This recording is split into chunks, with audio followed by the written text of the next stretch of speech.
Black Friday, Cyber Monday, jadanik ezagunak doguzan kontzeptuak doguz, eta azken aukera balitz bezala kontsumismora bultzatzen gaituztenak sarritan, beharrez doguzan gauzak ere eskuratuz.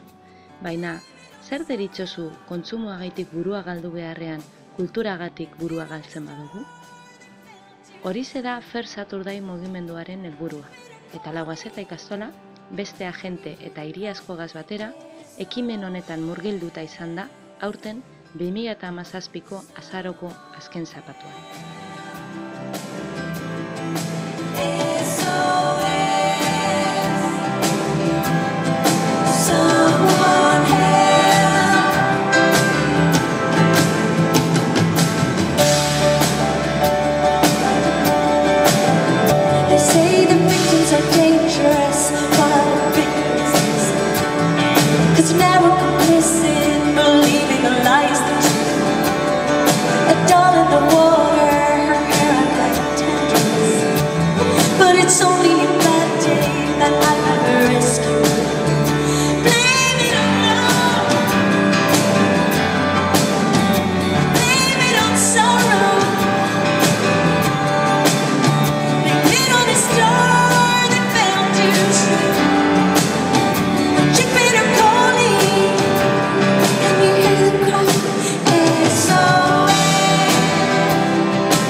Someone